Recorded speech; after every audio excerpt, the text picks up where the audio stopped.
যমুনার নামে মানুষ স্লোগান দিয়েছে। পৃথিবীর ইতিহাসে কখনো দেখেছেন মানুষ স্লোগান দেয়, গ্রাফিতি আঁকে? যমুনার উপর অন্যদের চেয়ে বেশি চাপ ছিল। অনেক চাপ এসছে এটা বলার জন্য ওই সময় যে রাস্তায় এখন আর কোনো ছাত্রছাত্রী নাই, এখন সবাই জঙ্গি, এখন সবাই সন্ত্রাসী। আমাদেরকে বাধ্য করা যায় নাই। এখন নাইলে আওয়ামী লীগ সামহাও চলে গেছে, যদি থেকে যেত আমাদের কি হতো? এটা কি অনেকে ভাবে?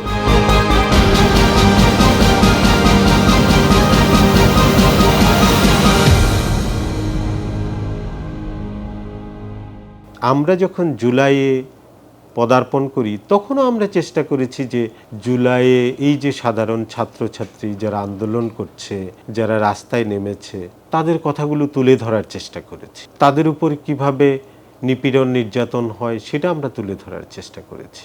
আমাদেরকে বাধ্য করা যায় নাই যে রাস্তায় এখন ছাত্র নাই, রাস্তায় এখন সব জঙ্গি, সেটা আমাদেরকে দিয়ে নিউজ করানো যায় নাই। অনেক চাপ এসছে এটা বলার জন্য ওই সময় যে রাস্তায় এখন আর কোনো ছাত্রছাত্রী নাই, এখন সবাই জঙ্গি, এখন সবাই সন্ত্রাসী। এটা তো আমাদেরকে দিয়ে করানো যায় নাই, অনেকে করেছে। আমাকেও অনেক প্রেশার সইতে হয়েছে, আমাকেও বিভিন্ন জায়গায় ডেকেছে, বিভিন্ন জায়গায় আমি গিয়েছি। আমি এগুলো ফলাও করে প্রচার করি না, কিন্তু সমস্ত প্রতিবেদন আমি মনে করি বাংলাদেশে অনেকেই মনে করে যে যমুনা কিভাবে পারলো, অন্যরা তো পারলো না। তার মানে যমুনার উপর কি চাপ ছিল না?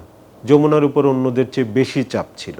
আমি যমুনার জন্ম লগ্ন থেকেই সবচেয়ে বেশি চাপ নিয়ে এসেছি। যমুনা তো কখনো কম্প্রোমাইজ করে নাই, কিন্তু যমুনা কৌশল জানে, কিভাবে মানুষের কথা বলতে হয়, কিভাবে কৌশল করে চালাতে হয়, সেটা যমুনা জানে, যমুনার কর্মীরা জানে। সেই জন্যই যমুনা চালাতে পেরেছে। সেই জন্য ওই সময় যমুনার নামে মানুষ স্লোগান দিয়েছে।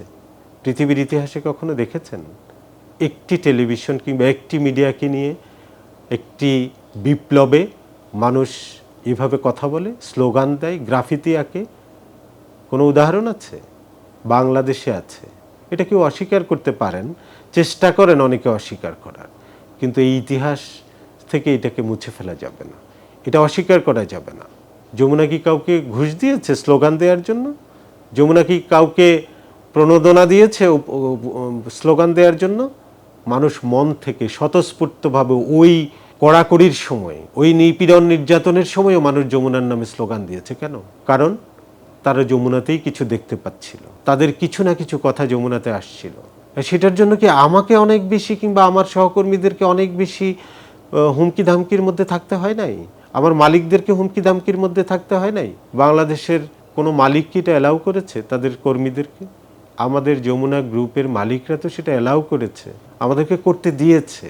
অন্য কোনো মালিকরা হলে তো আমার ধারণা যে এতটা ওপেনসিভ নিউজ করা কিংবা দেখানোর সুযোগ দিত না। এটা আমাদের চেয়ারম্যান সাহেবেরই মন্ত্র আসলে, এবং তার ছেলে মেয়েরাও সেই মন্ত্রে উজ্জীবিত, এবং তারাও এই যে এত কিছু আমরা করেছি, তাদের তো ভয় ছিল যদি আওয়ামী লীগ সরকার টিকে যেত তাহলে যমুনা গ্রুপের ক্ষতি হতো না, যমুনা টিভির ক্ষতি হতো না, আমাদের ব্যক্তিগত জীবন সব কিছু কি ঝুঁকির মুখে পড়তো না? এখন নাইলে অনেক কিছু অন্যরকম, এখন নাইলে আওয়ামী লীগ সামহাও চলে গেছে, যদি থেকে যেত আমাদের কি হতো? এটা কি অনেকে ভাবে? অনেকে তো এখন ক্রেডিট নিতে ব্যস্ত। আমরা ক্রেডিট নিতে ব্যস্ত না। আমরা মনে করি এটা আমাদের কাজ, গণমাধ্যমের কাজ। গণমাধ্যম কর্মীরা সত্যের জন্য কাজ করবে, সত্য তুলে ধরবে, এটাই স্বাভাবিক। এটার জন্য বাহবা নেওয়ার কিছু নাই। আমরা বাহবা নিতে কোথাও যাইনি এবং কোথাও কোনো আবেদনও করিনি যে আমাদেরকে একটা পুরস্কার দেন, আমাদেরকে একটু সরকারের অংশ করেন, কিংবা আমাদেরকে একটু ভালো নজরে দেখেন। আমরা কখনো এটা চাই না। আমার প্রফেশনালিজমের মধ্য দিয়ে যতটুকু আমাদের অর্জন, আমরা সেটাকে নিয়ে এগোতে চাই। এটা আমাদের জন্য একটা বড় প্রাপ্তি।